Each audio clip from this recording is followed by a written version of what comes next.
Hola, somos Tangente, mi nombre es Luis Miguel Reyes y hasta aquí conmigo Javier Soria. Javier, ¿cómo estás?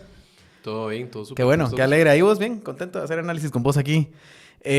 Antes de arrancar, yo quiero recordarle a la Mara que vamos a tener nuestra fiesta de aniversario. Vamos a tener la fiesta. Ajá, así que una invitación importantísimo que nos acompañen ese día. La entrada es libre, eso es importante. Sí. Así que lléguense tranquilamente. Va a ser en la zona 10. Hoy cambiamos de ubicación. Siempre habíamos estado ahí por zona 1. Hoy nos pasamos a zona 10. Casa Club GD. Pura fiesta, va. Parranda, Pura fiesta. para que se lleguen. Ahí van a haber bebidas, amigos y platicamos un rato. Celebrando Y- que esta cosa que no sabíamos iba a durar. Sí. Estamos preparados para por lo menos aguantar Sí. unos 6 meses. Ajá. Y aquí estamos 2 años Sí. después y seguimos siendo número 1 en lo que estamos haciendo aquí en Sí, Guatemala. y Así contentos con anunciantes que creen en nosotros y con y ustedes, la agradecidos, audiencia, ¿verdad? y agradecidos, Ujú. sí, con nuestros patrocinadores, pero también y sobre todo, porque una cosa faculta a la otra, es con la gente que nos entrega la confianza de informarse a través de nosotros, informarse, distraerse. Sí. Así que bienvenidos todos, va a ser un gusto verles las caras. Y Ajá, estamos y por ahí. por ahí los vemos y ahí vamos a estarlos esperando en el 28. Recuerden, es viernes 28 en Casa Club GD, entrada libre. Así que búsquenlo ahí en Waze, Casa Club GD en zona 10. Hay parqueo y todo. Pensamos en todas esas cosas para que sea una actividad pues bonita, bien Y organizada. hacerlos y cómoda. cada año mejor, ¿verdad? Sí, eso, vamos a ir mejorando. Pero bueno, arranquemos. Vos, el tema de hoy, de estos, de entre ayer y hoy, es la obligatoriedad del seguro para vehículos, ¿verdad? Ujú. Algunos datos ahí es que esto está desde el año 96 en la ley de tránsito, Ujú. ¿verdad? O sea, ya era obligatorio desde el 96 en la ley de tránsito tener un seguro de vehículos. Lo que faltaba era hacerlo realidad. O sea, Ujú. que el Estado, que las autoridades tomaran la decisión de hacerlo realmente obligatorio porque estaba en la ley, Ujú. ¿verdad? Y eso a mí me trae, digamos, recuerdos de otro problema que vimos recientemente, que fue el tema de la basura, que lo hablamos aquí Es con muy vos y análogo. Quique Godoy, que es la incapacidad que tiene el Estado de Guatemala para hacer cumplir la ley y para implementar políticas públicas, que es al final el fondo de esto, ¿verdad? Sí. O sea, digamos, tenemos, ¿cuántos son? 39 años, no, 29 años del 96 para acá, 39 años de tener una ley que no se ha cumplido.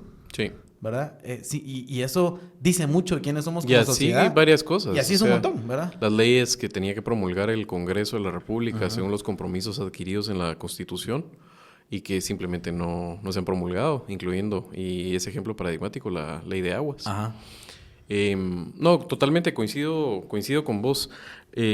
A ver, para recordar por qué estamos en esto, el último que postergó, y ese es el tema, ¿verdad? O sea, ni siquiera derogó, postergó nada más la entrada en vigencia de esta disposición, que había sido incluso consensuada en esas técnicas, fue el gobierno de Alejandro Yamatei. Igual que hizo y postergó la entrada en vigencia del reglamento de manejo de desechos.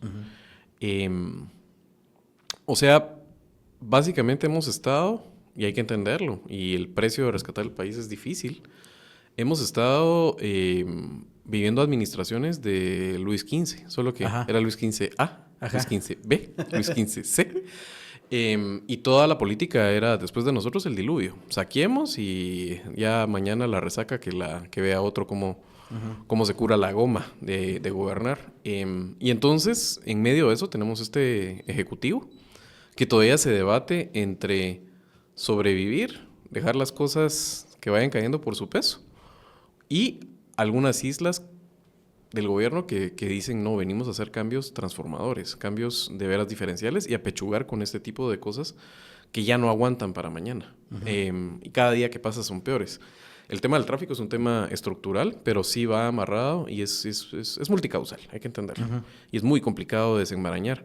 Pero parte de eso sí es que se ha vuelto en medio de un tráfico desordenado, donde no hay transporte público, saturado ese tránsito, con malas carreteras también. Estoy pensando en la señalización, porque eso no es nada más un fenómeno urbano, ¿verdad? El problema de que chocas y es la ley del más fuerte, ¿verdad? Entonces estás expuesto a la extorsión de la policía, estás expuesto a si el otro lado quiere tener una solución componedora. Y en medio de eso, en otros países está aprobado el mecanismo de la obligatoriedad de tener un seguro. Yo me di la tarea de buscarlo, hay que traer el tema. En Centroamérica, solo Honduras y Guatemala. Y Guatemala no tienen la obligatoriedad. Digamos, Guatemala lo tiene, pero no Pero lo no lo implementa. implementa. Y Honduras creo que ni siquiera lo tiene, ¿verdad? Sí. Pero el resto de países lo tiene. Entonces... Y es política pública común en países de Latinoamérica y del primer mundo. Y del tercero, porque, digamos, los vecinos aquí lo cabal, tienen también. cabal. Entonces, digamos... Ya un poco es esos argumentos de no estamos listos para estas leyes, no estamos listos para este tipo de... Ya, perdón mucha, pero tenemos que dar el salto, no voy a decir al primer ni al segundo mundo ni siquiera, sino que tenemos que dar el salto a ser un país un poco más serio, ¿verdad? Sí. Algo bien importante si tenemos amigos caninos, perritos, en la casa, es que tenemos que cuidar su corazón, ¿verdad? Y no me refiero a sus sentimientos, sino que me refiero a el corazón físicamente, ¿verdad? Y para eso hay 2 productos buenísimos, Pragma y Pigme Bodan de Bauer, que son productos excelentes, como les decía, para cuidar el corazón de nuestros perros.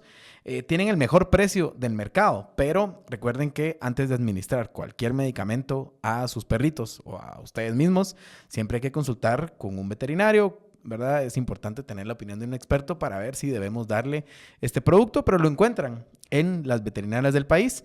Búsquenlo, es el medicamento para el corazón de su perro, se llama Pragma y Pigme Bodan de Bauer. Y la otra es... que eso sí tengo dudas, no tengo, digamos, fuentes para empaparme del tema, pero no sé si se pensó la implementación, porque esto siempre es traumático, es igual que el reglamento, y lo hablamos a profundidad esa vez, el reglamento de manejo de desechos, pero yo no sé, por ejemplo, si la oferta privada de seguros de Guatemala está lista para esto, tanto la parte, digamos, de las aseguradoras per se, pero además los que tercerizan los servicios y los prestan, como puede ser, por ejemplo, la responsabilidad de hacerte cargo de gastos de hospitalización y de atención a una persona que puede resultar herida en un accidente. Yo no sé si la red hospitalaria privada del país aguanta con eso. Es un tema de escala, por ejemplo. Y ya que traes ese tema también, te interrumpo otra vez acabo de estar en una actividad donde estaba una persona del... O sea, venís fresco. La gremial de transportistas, ¿no? Sí. Y estaba el gerente del IX, el presidente del IX, perdón. Y decían... un poco reflejando el problema que hay ahorita en el hospital de accidentes del IX, por la cantidad de motoristas que llegan con miembros amputados y hemos visto los accidentes por ahí. Y decía este señor, miren, yo estoy al ritmo que vamos a ser un país él dijo, discapacitados o de deliciados, ¿verdad? En pocos años, porque de verdad es un problema que no se atiende. Y ojo, vos decías, la solución ahí no es solo el tema de atenderlos, sino cómo prevenimos que lleguen a ese punto, que es un tema de transporte público, ¿verdad? O sea, la gente aquí usa moto, por eso. ¿verdad? No porque qué bonito andar en moto, habrá gente que sí, pero digamos, la mayoría de gente usa moto porque es la única forma que encuentra para transportarse de una forma rápida y... aquí hago comillas, segura, porque no es segura, ¿verdad? O sea, expone su vida, pero se evitan, digamos, asaltos y demás problemas en el transporte público que hay, que es malo, escaso, ¿verdad? Y no hay una solución que se vea, que estén planteando las autoridades en el futuro próximo. Totalmente. Y esa es la parte, digamos, de descargar y tener un tránsito más ordenado, funcional, accesible, y no está hecha. Después tenés la parte de... la regulación del tránsito también y el rol que tiene que tener la PNC a través de la división adecuada al respecto. Y encima después tenemos este asunto de la implementación de seguros, ¿verdad? Y ahorita estamos hablando de, bueno, contratas un seguro y esa qué red hospitalaria es y qué va a absorber de esto, está preparada esa red hospitalaria privada. Y tocaste además el tema del IX. Y eso nos lleva todavía a otros temas de fondo, ¿verdad? O sea, en otros países, aquí estamos acostumbrados a esta tierra de nadie y que tenemos lo peor de todos los mundos, de un ministerio de salud, en este caso que tiene una red hospitalaria depauperada, que además tiene sobrecargado los hospitales porque no hay en los otros niveles de atención, que sería el nivel 1 y el nivel 2 de atención, puestos cerca de las comunidades, después centros de salud, digamos, para cabeceras o por lo menos para departamentos o por lo menos regiones del país. Esa red es muy, muy endeble, entonces se recargan los hospitales. Y encima de eso, lo que estabas tocando del tema del IX es, en otros países que tienen esto muchísimo más ordenado por un tema de escalas, se le entrega a la entidad, por ejemplo en este caso, la que ve el seguro social y todas esas prestaciones, tiene toda la red hospitalaria pública. O sea, piensen en los hospitales y centros del IX, más los del Ministerio de Salud. Y entonces puedes tomar decisiones a nivel de escala y de logística distintas. Claro. Y el Ministerio de Salud lo único que hace es ver la política pública, la rectoría de la política pública de salud. Y tenés un sistema de salud más integrado, que digamos tiene por lo menos un par de Separar fuentes de financiamiento. La parte política, si querés, de la parte administrativa. Y un par de fuentes de financiamiento, porque digamos es lo que se cotiza con el Seguro Social y aparte siempre hay que poner, hay que subsidiar una parte y eso es importante, digamos, para Pero tener aquí es donde, una parte más donde robusta, podría ¿verdad? hacer sentido, porque precisamente Exacto. cómo funcionan los seguros. Los seguros funcionan bajo la premisa de que hay una base de asegurados, de cotizantes. Y los que verdaderamente necesitan el servicio en caso de emergencia lo hacen todos de una forma ordenada o lo hacen en accidentes, una parte muy mínima de esa base cotizante. Y lo mismo, digamos, aplica la misma lógica para una población nacional en la cual pues, tiene que acceder a hospitales y obviamente la parte aquí de los que están asegurados por ISSSTE deberían de tener acceso a otro tipo de seguridad, pero acceso todos, digamos, a las instalaciones, solo que de acuerdo a cómo cotizas, si es cero cotizante porque no aportas o estás aportando, ya el uso es distinto, pero te permite bajar costos, ordenar y tener una logística muy diferente por escalas. Es una economía de escalas, básicamente es el principio de economía de escalas.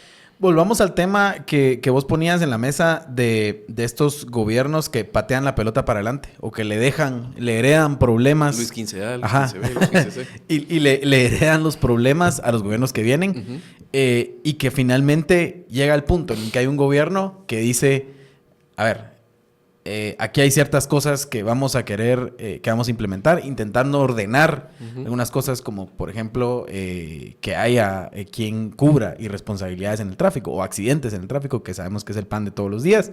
En el aniversario de Tangente nos vamos a echar un par de cervezas con ustedes, con quienes estén ahí, solo un par, con moderación, pero antes de hacerlo nos vamos a tomar un Parismart porque queremos evitar los molestos efectos de la goma. Así que Parismart, antes de tomarse un par de tragos que se vayan a echar, un par de vinos, cervezas, whisky, lo que les guste, esta pastillita la encuentran en farmacias Super 24, es bastante económica, así que recuerden tomar Parismart para evitar los molestos efectos de la goma al día siguiente. En parte por el tema de infraestructura, en parte por el tema de transporte público, digamos, por los múltiples problemas que tenemos. Pero una de las pequeñas cosas es tener un seguro, por lo menos contra terceros, para cubrir esos accidentes que pueden darse en la vía pública en cualquier momento. Y luego eso tiene un costo político, ¿verdad? Porque estás tocándole el bolsillo a la gente. A ver, aquí sabemos que hay una gran cantidad de personas que tienen seguro de vehículos, primero porque si sacan su carro con un préstamo, el préstamo te exige tener el seguro y la gente lo paga y no dice mayor cosa, pero hay una capa de la población a la que un gasto extra de 150, 180 quetzales al mes, pues le representa algo que, digamos, le pone en peligro o que, digamos, le pone un estrés extra a sus finanzas, ¿verdad? Familiares.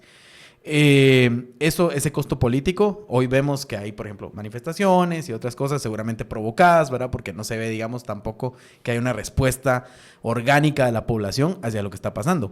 Pero un gobierno que finalmente quiera asumir ese costo político en ese pequeño tema y algunos otros, como el tema de la basura también, que también implicó un costo político y ahí vimos una ministra de Ambiente que no se hizo para atrás, ¿verdad? O sea, un gobierno que no se hizo para atrás con el tema y que están intentando implementarlo con las dificultades que hay y ya pasó la parte de más resistencia hasta cierto punto, digamos como que ahí va, se llegaron a algunos acuerdos, se está medio implementando. ¿Crees que pase lo mismo con esto del seguro? ¿Hacia dónde vamos? Y luego, ¿tenemos la capacidad o tiene el gobierno la capacidad de enforzar esa palabra que no es un anglicismo, ¿va? Pero digamos de hacer cumplir la ley, básicamente?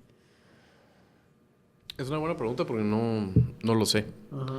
Creo que esto es un tema más sensible porque significa directamente a la gente sacarse plata para contratar un seguro en poco 150, tiempo. 180 quetzales, o sea. No, es plata. Lo que siento aquí es que este gobierno ha ido perdiendo popularidad y eso hace que pierda legitimidad a sus acciones a un ritmo alarmante. Y es, primero porque no está del todo claro que esta política de, bueno, vamos a hacer lo que toca hacer, esté siendo pareja, que es una línea transversal estratégica del gobierno. Por ejemplo, no está pasando en el tema del manejo de la obra pública. Ahí solo se está sacando agua del pozo, las carreteras se siguen destrozando y no hay soluciones de fondo para decir, bueno, aquí vamos a liquidar, por ejemplo, Covial, que es una cueva de ladrones, vamos a intervenir las unidades ejecutoras, por decirte algo, ¿verdad? Porque verdaderamente vamos a pasar el Sahara, pero porque después vamos a llegar al oasis de tener un sistema mejor de contratar y de gestionar la obra pública y la infraestructura del país. No lo hay. Y así te podría dar ejemplos en los cuales no se ve, ya no digamos en el tema que obvio, no es del Ejecutivo, pero vivimos en un país presidencialista Sí. y la línea se va y es, no hay cambios estructurales en las reglas de juego, por ejemplo, de cómo es. Empecemos en el Ejecutivo, el Servicio Civil, por ejemplo, la carrera judicial y el tema de cómo se escogen a las autoridades el organismo judicial. Pensemos que la estrategia en este momento de ser conservadores, comerse el desgaste, llegar al 2026, cambiar a la fiscal es exitosa. Yo diría que va a ser exitosa, digamos, cada día el otro lado golpista tiene menos fuerza y se está más solo. Pero vas a llegar todo pescoceado y no vas a haber hecho cambios de turno. ¿Y qué vas a hacer en el 2027? Y además, miremos el estatus del partido Semilla. ¿Qué otro partido, además de ese, digamos, vos dirías es de un corte reformista, decidido? En este punto, ninguno. Entonces, la continuidad del proyecto, ¿en dónde queda? Entonces, ¿cómo le vendes al electorado de que lo que estás haciendo es pasando por una situación complicada, difíciles, pero que tenemos que apechugar todos y que sea consistente? Y que no sea simplemente arrancones de macho viejo.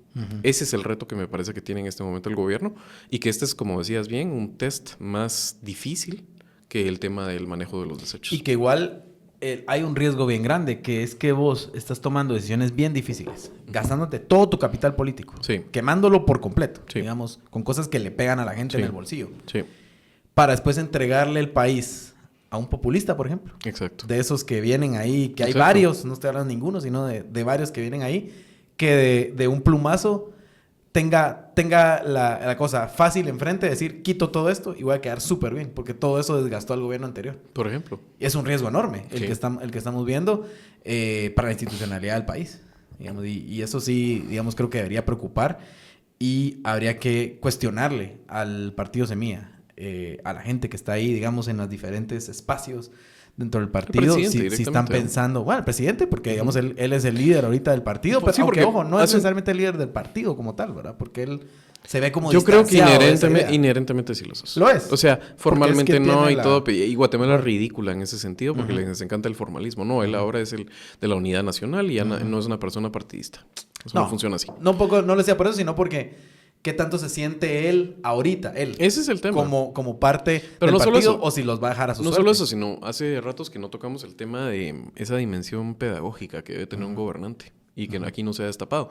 No es lo mismo, obviamente, hacerlo en México y hacerlo en El Salvador, porque además aquí tienes un problema de la estructura de la matriz de medios, quiénes son los propietarios, los contratos leoninos que hay por el usufructo de las frecuencias, la monopolización en el caso, por ejemplo, de la televisión abierta. Pero, con todo y todo, si hicieras un esfuerzo decidido de vamos a hablar de esto, chavales. Esta semana el presidente viene y te cuenta un cuento, ¿verdad? Y te dice, estos son los malos, estos son los buenos. Sí, los buenos siempre va a ser el gobierno. Sí. Y ya queda, obviamente, en la parte crítica de la sociedad, el periodismo crítico, los orientadores de opinión, decir si efectivamente el gobierno, en este caso, es el bueno como te va a contar la historia. Pero es la oportunidad en tiempo real de hacer esa mediación y explicarle al electorado y explicarle a la gente, miren, por aquí va el rumbo, ¿no? Pero no está sucediendo. Yo creo que el esfuerzo, por ejemplo, de la ronda es un esfuerzo positivo. Es un esfuerzo de cuentadancia que no teníamos en el gobierno anterior. O sea, ni de cerca. Ese gobierno no los te daba últimos una dos gobiernos, pero prensa. especialmente el anterior, completamente de espaldas a la prensa. Y siento que en ese sentido la prensa tendría que matizar a veces porque esta apertura no hay que darla por sentada otra vez. Puede venir uno de los animalitos de monte esos que salían por la guayaba en el siguiente y eso se acaba. Hay que valorar eso que tenemos. Pero, si bien es importante hacer el desfile ahí de las figuras del Ejecutivo y de que estén expresando en ese momento qué están haciendo y que haya la oportunidad de la prensa de cuestionarlos, el que tendría que tener una capacidad de unir todos esos hilos y tejer una narrativa es el presidente. Y esa parte creo que es necesaria y que no se ha hecho.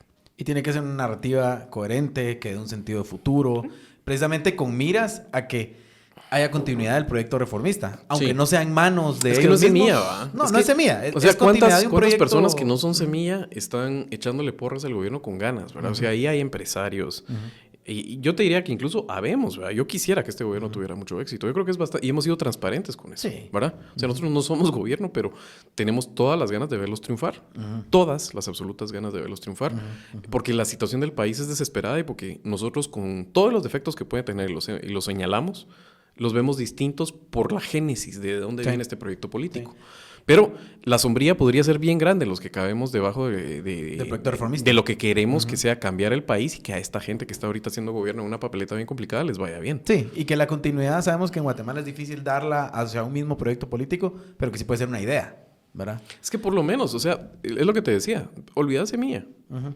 ¿Quién va a estar en la papeleta como un partido reformista en el 2027? ¿Quién va a tomar esa batuta? No se mira. No se mira claro, de hecho, y para nada. De hecho, lo que se ve es muchos riesgos de tener regresiones Así es. institucionales y democráticas en la próxima elección. Y además, la velocidad a la que se hacen las cosas, que ese es el tema. Digamos, la oportunidad de poder hacer un shock era el año pasado, eso ya se perdió. Ahora, ¿cómo hacemos, ¿verdad? Para hacer llegar este mensaje de decir, miren, ustedes están ahí ahorita, sabemos que a lo mejor no tienen ganas de seguir ustedes mismos, algunos de los que están ahí.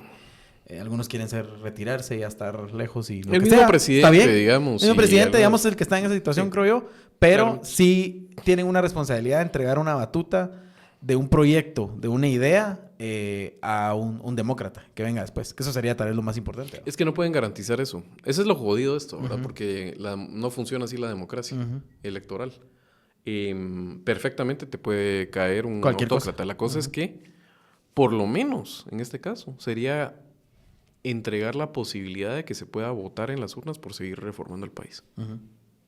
Como mínimo. Como mínimo. Ya después de eso quedará en manos de la masa ignara, diría. Y ahí aprovecho esto para hacerle entrada. Es una broma, pero decía, ¿te acuerdas, verdad? ¿Quién Sí, decía sí. eso? Mario Roberto Morales. Sí. Aprovecho esto para hacerle entrada a otro tema, que es empezar a preocuparnos un poco por el proceso electoral que viene, ¿verdad? No solo desde el punto de vista de la oferta política, sino de la institucionalidad también. Y ahí estamos viendo que hay un problema institucional muy serio en el TSE, o sea, en la autoridad electoral, del que se está hablando un poco en los medios. Yo creo que es un tema que está pasando desapercibido, pero hay una parálisis total en el Tribunal Supremo Electoral en este momento, provocada por el Ministerio Público y su gente, que tienen a 4 magistrados del Tribunal Supremo Electoral titulares afuera de su tarea, y hay un problema institucional de los suplentes peleando con la única magistrada titular que está ahí, que además se autonombró presidenta por segundo periodo, cosa que no está en ley, pero digamos que hay un problema ahí legal, pero no vamos a hablar de lo legal aquí porque no ese es el tema, sino bien del problema político institucional que hay, ¿verdad? Y ese tribunal debería estar dándole cierre al proceso electoral anterior todavía y preparando el camino para el siguiente proceso electoral, porque hay cosas importantes como por ejemplo el padrón electoral, como por ejemplo el tema de las reformas mismas que se podrían proponer a la ley electoral, y en todo eso ahorita, en este momento el Tribunal Supremo Electoral está paralizado. Y es que vale la pena además recordar de dónde venimos, ¿verdad? O sea, recordemos, años 80, los votos se contaban en secreto, los militares organizaban el día de las elecciones, una cosa espantosa. Producto de eso, nos entregó una sociedad que por lo menos se conjuró para que los votos contaran. Y con un sistema arcaico, si querés, pero la parte, digamos, central del conteo de votos es una parte robusta que aguantó intentos de fraude. Y eficiente. Y aguantó intentos de fraude. O sea, si alguien quería robarse las elecciones era Alejandro Yamatei. Y no pudo. No pudo la parte de robarse el conteo de los votos. Lo que sí es que ha ido deteriorándose la institución. Llegó a ser la institución en su momento con mayor credibilidad del país. Estamos hablando del primer Tribunal Supremo Electoral, esa primera camada de magistrados. Recordemos que el vicepresidente Gerbrucher de Ramiro de León Carpio, después del Serranazo. Estamos hablando de que lo que lo tuvo ahí era la legitimidad de saber que una persona absolutamente proba. Después del magistrado Guerra Roldán, uno recuerda esos Tribunal Supremo Electoral de antes. ¿Cuál era la parte que flaqueaba siempre?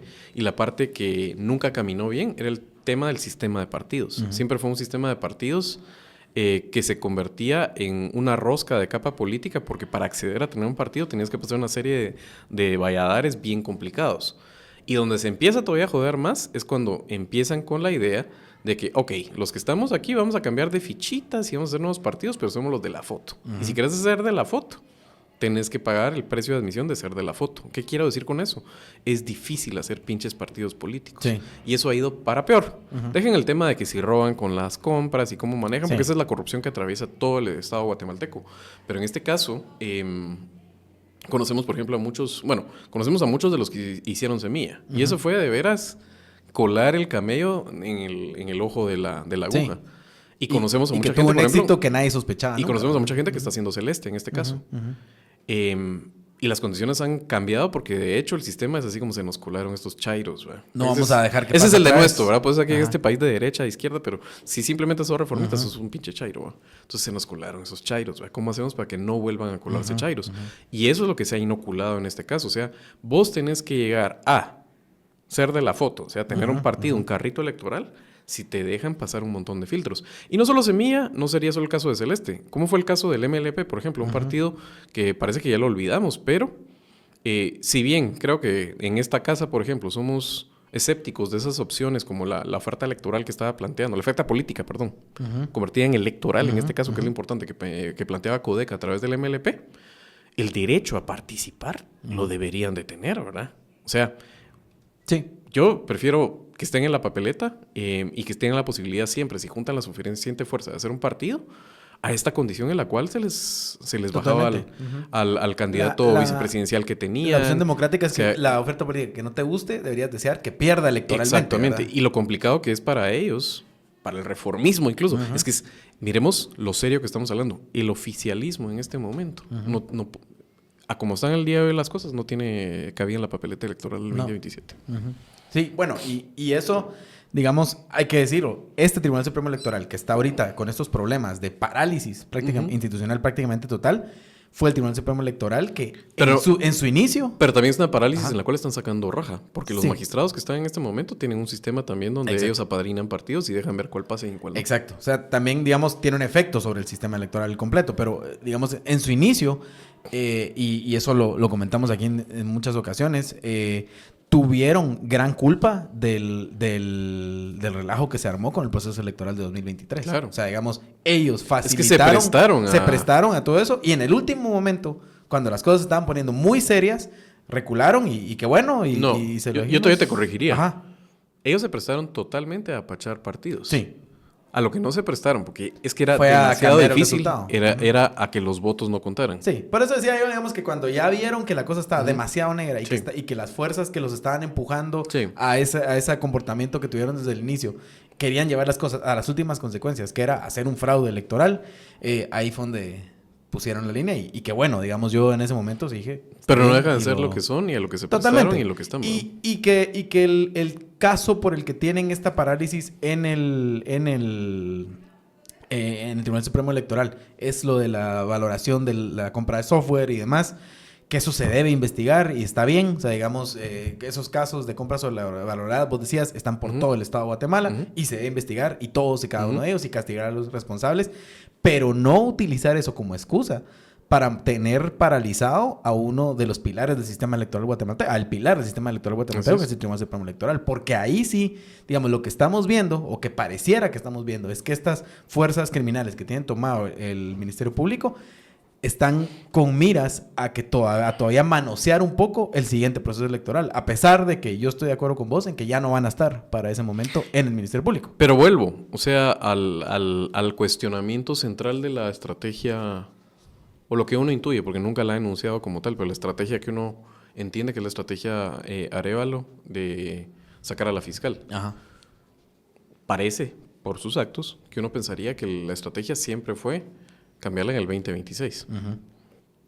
Y eso lo que implica es lo que estamos hablando en este momento. Esperar todo esto, que pase. Todos estos efectos que tiene, ¿verdad? O sea, no pudiste hacer cambios de fondo y no permitiste que hubiera en la papeleta una opción reformista porque simplemente no da tiempo, porque la estás cambiando en un momento en el cual el daño que le ha causado al Estado, a la democracia, es un daño que básicamente ya está hecho. O sea, a golpe dado no hay quiten. Ese dicho hay que tenerlo en mente mucho para entender lo que está pasando en Guatemala y en el mundo. O sea, el daño que ha hecho, que hicieron, por ejemplo, en su momento, ¿te acuerdas cómo venía repuntando la institucionalidad de la Policía Nacional Civil? El daño está hecho. Sí, que la desarmó Enrique Denhardt en el gobierno de Jimmy Morales. El daño que estamos hablando ahorita del sistema electoral, el daño al sistema de justicia, en gran medida salir de eso cuesta un montón. Y otra vez lo digo porque miremos lo que está pasando en Estados Unidos. O sea, el que te desnudaba realmente las intenciones de lo que está haciendo en este momento Trump era Steve Bannon. Yo le llamaba velocidad de cañón de arma de fuego, ¿verdad? Muzzle velocity.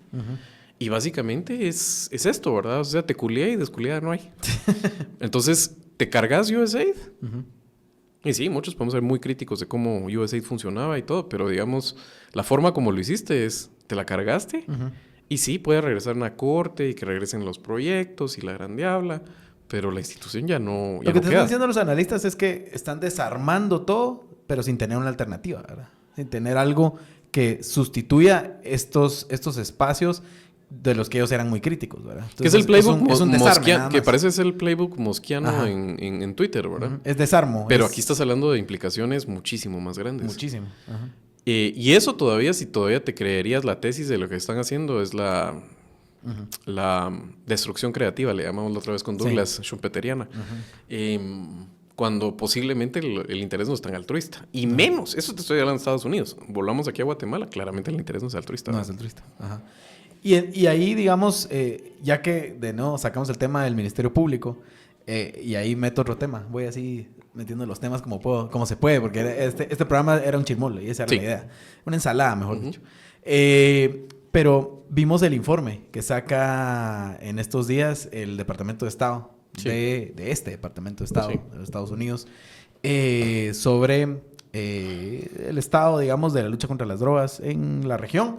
Y el capítulo de Guatemala, hay creo que 3 cosas que resaltar. Primero, que ven al gobierno de Bernardo Arévalo como un aliado en la lucha contra el narcotráfico, ¿verdad? Y que han subido las incautaciones y que además es alguien con quien pueden trabajar, ¿verdad? En pocas palabras lo que ponen ahí. Y luego los actores corruptos que están en el Ministerio Público, o sea, señalan a Consuelo Porras y a su gente como actores corruptos y también a Jimmy Morales como uno de los facilitadores de la destrucción, digamos, de lo que se había avanzado en esa cooperación interinstitucional entre Estados Unidos y Guatemala en temas clave como la lucha contra el narcotráfico, temas clave para ellos.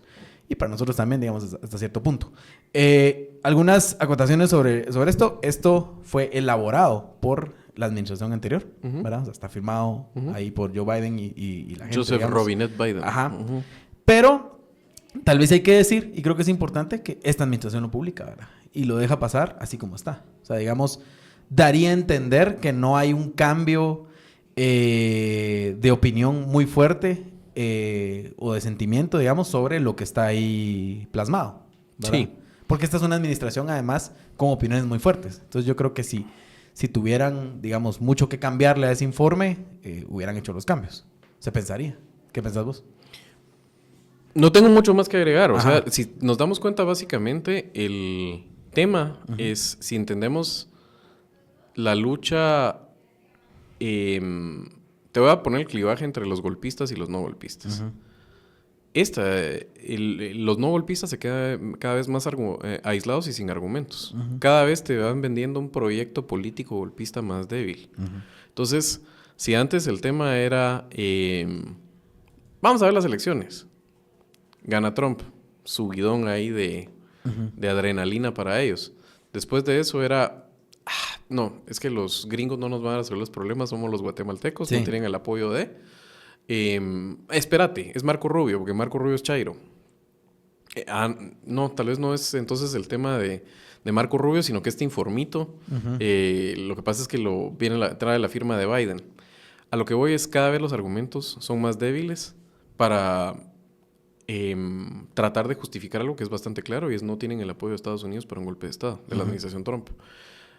Trump es volátil, no estoy diciendo que eso va a ser eterno, no estoy diciendo que no Arévalo no le toca hacer patinaje artístico sobre hielo muy delgadito, pero realmente lo que sí desnuda es ese lado está muy débil. Pues. O sea, la remontada así de vamos a ganar con un iniestazo en Wembley, la épica golpista, está cada vez más difícil y se tiene que escudar en detallitos técnicos como que quién firma, pero quién publica, pero léelo, interpretalo. O sea, eso, mira, ahí vamos a ver a los spin doctors de ese lado, tratar de vender la piel del oso.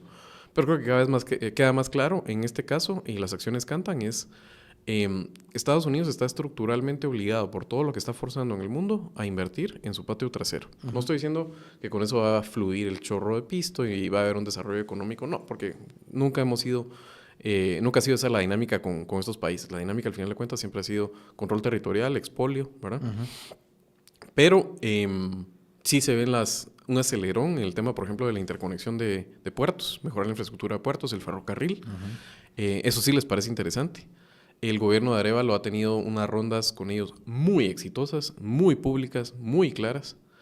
Y eso tiene que ser más importante a la hora de que quién firmó el documento que después publicó esta administración. Entonces, no tengo muchísimo. Agregué un montón de algo que no tenía muchísimo que agregar, ¿verdad? Ajá. Pero sí, vamos a seguir viendo. Es una situación en evolución. El día de mañana le cae mal a Trump. Arévalo dice, Arévalo, he looks like a sad dog. Claro.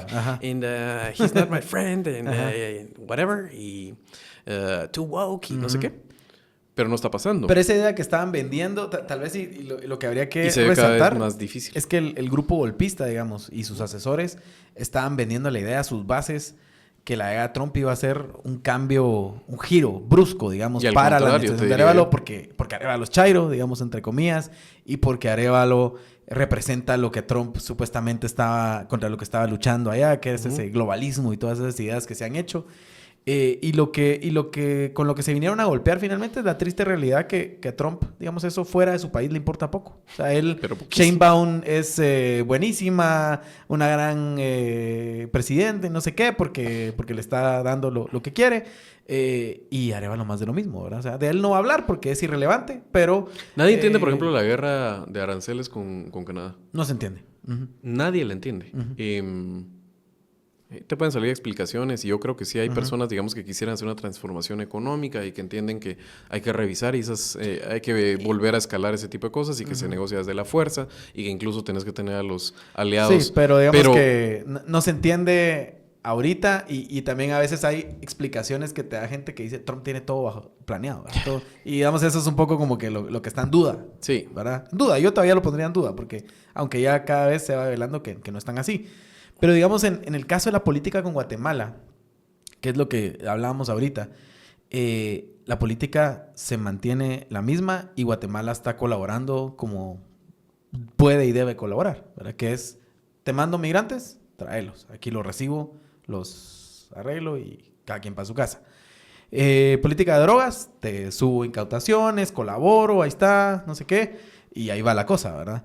Y eso pasa porque tenés gobierno, digamos, que no está comprometido con esos grupos de narcotráfico. Y que digamos, puedes pensar lo que sea de Trump, pero no es un agente de los narcos, ¿verdad? Por exacto. Ejemplo. Y que vos no puedes entender la política local sin el narco y no puedes entender esa simbiosis que hay entre esa parte de la clase política y que tiene tomada parte de la institución. En este caso, el barrio Gerona y reductos importantes de el legislativo, te diría que incluso del ejecutivo, ¿verdad? Hay unos ahí coladitos y del judicial, sin entender al narco, ¿verdad? Y Trump no es un amigo del narco, pues. O sea, puedes decir cualquier cosa, amigo de los nuevos varones oligarcas de la tecnología, clientelar, corrupto. Y después ya no digamos lo que dicen los fans de él. Pero no puedes decir que Trump es un solapador del narco. Hay mucho menos un socio, un aliado. Lo mismo dirías de Arévalo, digamos, en el sentido de que es, obviamente, ¿verdad? Huelga, ¿verdad? O sea, exacto. Pero digamos... no tendría los problemas para gobernar que tiene ahorita. En el sentido que, digamos... Un gobierno como los que hemos tenido, que tenían mayores vínculos con esos grupos, una simbiosis total con esos grupos, no podrían darle esto que Trump está pidiendo. Mira, no hemos hablado del caso de Jimmy Morales, pero Jimmy Morales sale señalado en ese reporte que dijiste, más en los temas que estamos viendo de este narcotraficante argentino. O sea, es que era simbiótica la relación con el crimen organizado que tenían los gobiernos anteriores. Hoy te quedan reductos por aquí, por allá. Sí, te vas a tener más gente la parte metida, que está cooptada de la institucionalidad, pero ya no puedes hablar de lo mismo. Exacto. Y eso facilita a este gobierno en la mejor relación con Estados Unidos, ¿verdad? Y creo que eso es bien importante. Entonces, toda vez Arévalo no se convierte en un enemigo en las miras de Trump y se vuelve personal, como podría ser. Por eso mencioné a Canadá, Justin Trudeau. Debería eso, por ahorita, digamos... digamos que la dinámica es esa, pero una situación de constante evolución y monitoreo. Estamos frente a un presidente que es errático y que puede cambiar de opinión y que de repente necesita algo de vos y no te lo va a pedir de buena manera, sino que te va a pedir que te baje los pantalones, ¿verdad? Así es. Y hay quienes lo hacen como Bukele, digamos que se los baja, pero lo presenta como un logro. Y que es fascinante de ver, ¿verdad? O sea, no le pongamos calificativo moral, pero solo, o ético, solo es fascinante. No sé si viste el tweet en el cual un tema de deportados venezolanos y ver después al Napoleón del pulgarcito de Centroamérica burlándose del sistema judicial de Estados Unidos. Esto fue para darles un poco de contexto, por si no lo vieron. Ellos mandaron a estos venezolanos que supuestamente son tren de Aragua, pero no todos son. Ya han salido por ahí noticias. Y por lo menos había una orden judicial que detenía la deportación. Ajá, y entonces sale la orden judicial, pero sale tarde. Entiendo que ya los habían mandado. Y ya estaban en El Salvador, ya estaban institucionalizados en el Secot. Los había metido. No sé si en el Secot, creo que en el Secot. Los metió ahí. Y entonces manda un tuit Bukele casi que diciendo, ¡ay, qué lástima! Ya los tengo acá. Ajá. Pero bueno, quedamos que es un poco el... Pero, o sea, ¿te imaginas? Sí. En otro contexto y en otras épocas, al Napoleoncito del pulgarcito de Centroamérica, subiéndosela a las barbas, así al sistema judicial de Estados Unidos. En fin, cosas increíbles. Pero bueno, yo para cerrar, vos, no sé si tenés algún comentario sobre el tema del CAN. El CAN es, el Colegio de Abogados, es otro espacio que está ahorita también en un riesgo institucional importante. Sabemos que, de nuevo, un grupo con aires reformistas gana la elección del CAN, al menos en la parte de la Junta Directiva, lo cual creo que fue positivo. Aquí lo celebramos. Además, tenemos amigos de aquí, de Tangente, que son muy cercanos a ese grupo. Y decimos, bueno, qué bueno, nos parece que es gente buena la que va a ir a hacer cambios importantes en el Colegio de Abogados, particularmente importantes por el papel que va a jugar el Colegio de Abogados el 2026 con los cambios que tenemos, comisiones de postulación y además también elección para cambiar magistrado suplente y titular de la Corte de Constitucionalidad, ¿verdad? Que también es otro tema importante. Aunque esa es una elección, digamos. Por eso es una elección, pero digamos que es importante por lo menos hay un testar las grupo político gremiales. Hay un grupo político que tiene fuerza y que podría proponer candidatos buenos y que ganen, ¿verdad? Entonces, digamos, eso por eso me parece relevante. Pero hay los grupos golpistas que, digamos, tienen relación con los grupos golpistas, estos otros, quieren también dar una especie de golpe de Estado en el Colegio de Abogados y revertir el resultado de esa elección, ¿verdad? Hemos visto ahí que hay presiones, se habla de que, digamos, hubo intentos de darle la vuelta a esto durante la asamblea que hay, y eso está en proceso. ¿Tenés algún comentario sobre el tema, algo que hayas escuchado? Preocupado, ¿verdad? O sea, básicamente es la misma dinámica, solo que en un a nivel pequeño microcosmos de lo que vivimos en el 2023. Y si ya ni siquiera los votos cuentan, estamos bien fregados. Y los argumentos son ridículos los que están usando en este caso. Estos son todavía peores que los de... Bueno, sí, son peores. O sea, son más ridículos, ¿verdad? Sí. Pero el problema obviamente es aquí cómo puedes abusar de un sistema, porque esto se judicializa al final, estás en manos de si no de golpistas, estás en manos de truanes que te van a querer exprimir, ¿verdad? Entonces, otra vez, ¿qué tanto importa esto? Pelearlo. Y ahí se usar el soft power de la presidencia, por ejemplo, para simbólicamente, o que se vuelva a sentir solo el gremio y sálvese quien pueda. Vimos que Santiago Palomo hace un comentario en la ronda de... creo que fue el lunes pasado. Su intervención de apertura en la ronda. Su intervención habla sobre el tema, ¿verdad? Y lo pone sobre la mesa y vimos la reacción visceral. Pero es el vocero presidencial. Grupos a mí me sigue faltando el presidente. Sí, lastimosamente, ¿verdad? O sea, sí necesitas un liderazgo nacional. Yo creo que el presidente no puede abstraerse de estos temas, porque al final su voz es la que se ve más fuerte de todas. Yo le tengo estima personal a Santiago, él ha estado aquí en el programa. Me parece, digamos, un gran cuadro, pero me parece difícil su papeleta en este caso. Poco apreciada, ¿verdad? Es que recordemos los esperpentos que han pasado por la vocería de la presidencia. Y aquí estás hablando de un chavo joven que tiene claridad de las ideas, la sabe proyectar, tiene un manejo de la política pública para no meter la pata y de tiene hecho esa visión de estadista mediarla también. bien. Pero te insisto, ¿dónde está el presidente para hablar de...? Es que estos son los temas donde tiene que salir el presidente. Sí, totalmente de acuerdo. Pero bueno, gracias Javier. Estamos ahí pendientes de las noticias, a ver qué pasa con el tema de los seguros. Yo de nuevo, como con el tema de la basura, espero que no reculen, ¿verdad? Espero que se mantengan firmes y que tengamos un gobierno que funcione, ¿verdad? Y que haga que las leyes se cumplan, ¿verdad? Yo creo que eso es bien importante. Va a ser una elección, es doloroso, porque, de nuevo, cuando se toca el bolsillo de la gente, siempre hay sufrimiento, ¿verdad? O sea, hay las estructuras crujen, pero si las cosas caminan y funcionan, esperando que ya un montón de gente esté consciente que necesita tener un seguro y ese tipo de cosas, y también que necesita separar su basura, pero son dos ejemplos pequeños de muchas cosas que tenemos que hacer para volvernos un país más serio, ¿verdad? Nosotros sí podemos ayudar en algo, en este caso, para tratar de explicar esas jugadas grandes, pues aquí vamos a estar. La vez pasada, el último programa que hicimos con Douglas, tuvo una interesante discusión. Y hay unas personas incluso que quisieran que uno hiciera una crítica más feroz al gobierno.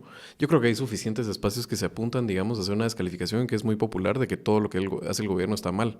Aquí, por lo menos de mi parte, van a haber lecturas más matizadas porque yo sinceramente creo que esta gente es distinta. Eso no quiere decir que esta gente sea, todas las decisiones que hagan son buenas, se equivocan a cada rato. No quiere decir que estén blindados de la crítica, no lo están. Aquí mismo los criticamos, pero voy a eso, ¿verdad? No, o sea, esa es una crítica... hecho, en este caso, por ejemplo, al legislativo, pero si no te vas a decir que son lo peor del mundo y hay que pisotearlos, si no haces, tampoco sirve. Exacto. Es difícil lo que estamos viviendo y no es blanco y negro. Aquí, por lo menos en Tangente, así van a ver el color gris de la pared. Eso es. ¿Qué tono de gris estamos analizando? No hay angelitos, no hay diablos. Pero sería muy fácil hacer una crítica, ahorita tirarnos al cuello, digamos, absolutamente de todo. Pero es más difícil que esto, lo que está pasando en el país. Entonces, disculpen y pasen a disculpar ustedes si aquí lo que hacemos son lecturas un poco más enrevesadas, complicadas, pero es que la realidad lo es así. El que la simplifica los está engañando. Sí, eso es la demagogia, ¿verdad? Y eso es precisamente lo que en este espacio nos gustaría explicar un poco, ¿verdad? Sí. Tratar de quitar la demagogia de las cosas y hablar los temas con la profundidad que se merecen. Así lo hemos hecho, lo hicimos con el tema de USAID. Ahí les recomiendo el programa que estuvo muy bueno con Alfredo Ortega y Alejandra Gutiérrez. Estuvo bien interesante porque aquellos, digamos, creo que fueron críticos de la cooperación, pero también hablaron de las cosas que habría que rescatar, ¿verdad? Y cómo se ha puesto un balance a estos gobiernos autoritarios que hemos tenido. Ese tipo de cosas, ¿verdad? Así que eso es Tangente, un espacio donde hablamos de los temas complicados y los volvemos más complicados. Porque no son fáciles, ¿verdad? Pero bueno, gracias. Recuérdense de darle like, suscribirse. Y también recuerden que los esperamos en el aniversario, 28 de marzo en Casa Club GD. Por ahí vamos a estar. Así que eso. Chao.